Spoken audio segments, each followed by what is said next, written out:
Hello, and welcome to Running the Table, the podcast where we run through everything on the table in the world of sports.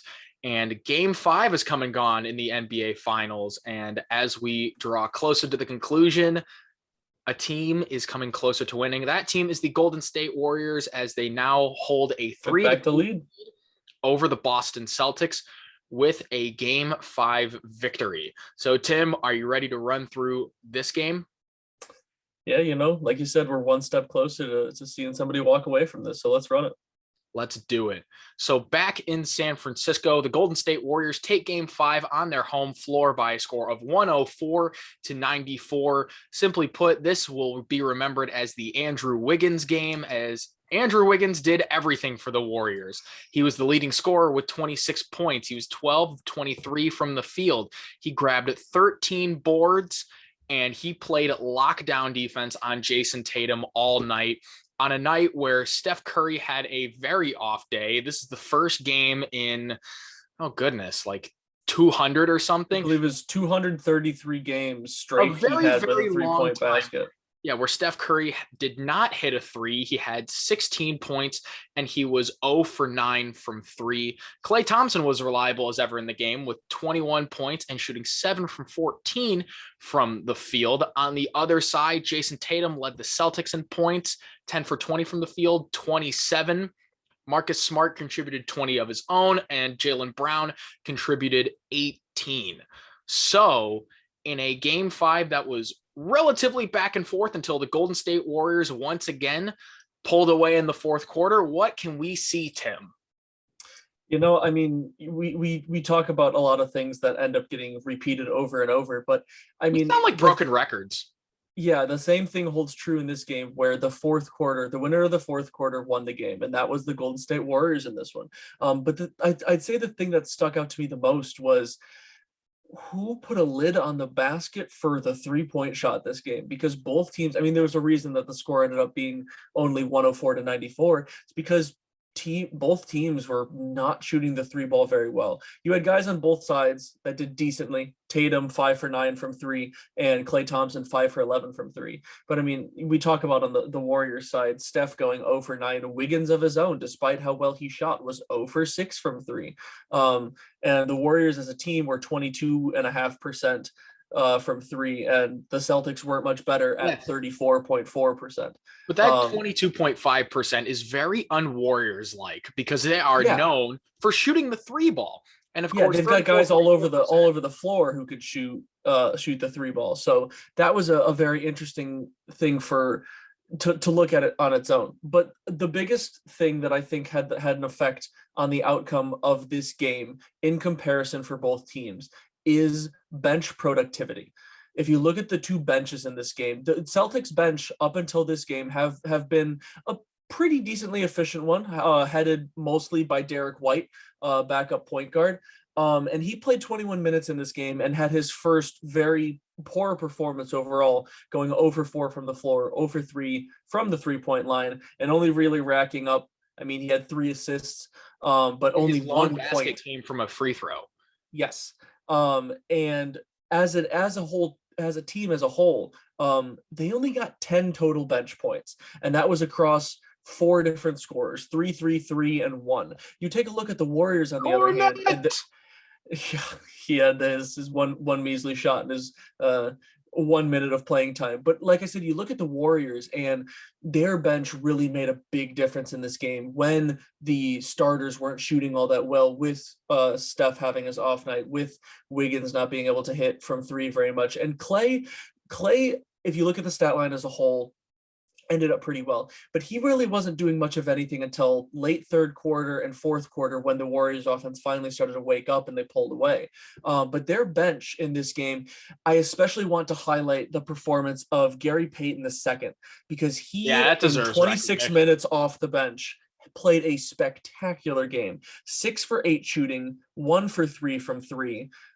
He had 5 rebounds and 15 total points. But he also racked up 3 steals on defense. So he was just all over. Minus. Yes, plus 16. He was just all over the floor. And you could tell he just wants it. He's a guy that he's going to play his heart out game in and game out. And shots were falling for him, and he was a huge part of this game here. Yeah, Jordan Poole also had a very nice day off the bench, going 4 for 8 from the field, 3 for 6 from 3, and knocking down all three free throws, because that is a hard phrase to say. Hey, they're free.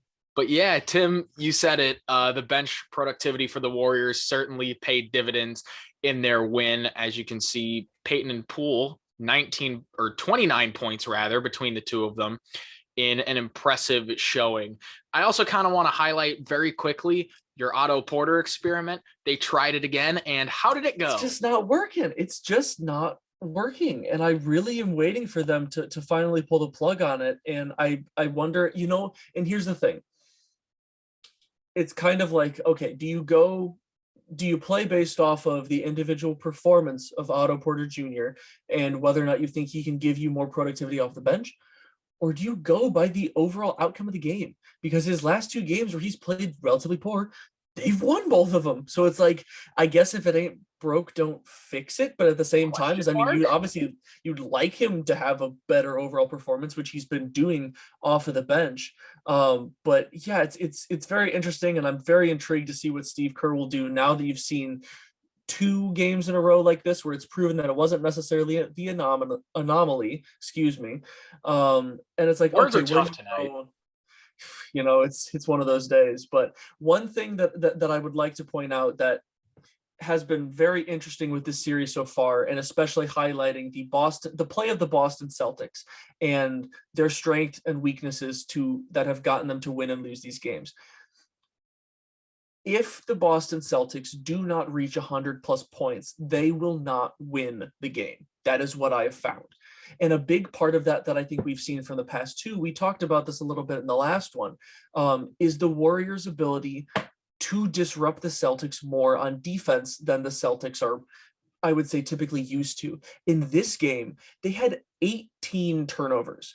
And that's just brutal when it comes to trying to get the most out of possessions when your offense isn't necessarily shooting the lights out, when you're trying to cut into a lead from an opposing team. You look at their starters: 4 turnovers for Tatum, 4 turnovers for Smart, 5 for Brown. That alone makes up 13 of those 18. And you really need more out of those guys when it comes to, like, this is crunch time. This is the finals, as big a stage as it is. And you're facing, very well that you're facing one of the most defensively efficient teams in all of the NBA. So that these guys have really got to step it up in keeping the ball under control and getting into your offense and making sure that you at least get a shot out of almost every possession, because that's going to give you the best chance to win, whether it be getting fouled, getting offensive rebounds, or just getting plain old more shots to go in. And I think that's something that the Celtics are going to live and die by, is whether or not they're able to take care of the basketball. Because what the Warriors have shown is very rarely, despite how individual guys play, how the overall team shooting is, very rarely are the Warriors not going to get 100 points. So if you can't reach 100 yourself, you are not putting yourself in a good position to win. And the Celtics have figured that out in these last 2 games. Yeah, and the Celtics are on the precipice of losing, as Golden State just needs to win one more back in Boston for Game 6. The advantage for Boston is that they have their home crowd behind them, and we know, as we talked about earlier in the series, that those Boston fans will show up. They will have their cheer back on their no Celtics. matter what. And it's gonna be an exciting Game 6. It remains to be seen whether or not we'll have a Game 6 Clay show up, and whether or not your prediction will prove to be true, or whether or not we'll have a Game 7 on our hands. So stay tuned for that. It'll be real fun to watch, and I'm sure it'll be another great game to watch in the series. Yeah, you put it perfectly. Stay tuned indeed. And that'll do it for our Game 5 recap. And if you want to see all of our other recaps throughout the series, we'll have those in a playlist somewhere. If you want to watch our other stuff, we're going to be covering the Stanley Cup Finals as that series unfolds. And we also have NFL content, MLB content, men's basketball content, and just a lot of other sports in general, because talking sports is fun, and that's what we do here. You want it? We probably got it. And if not, then tell us, and we'll bring it. Absolutely. So like and subscribe for more Running the Table, and we out. You can throw up the deuces all you want. Warriors in 6. Warriors 7.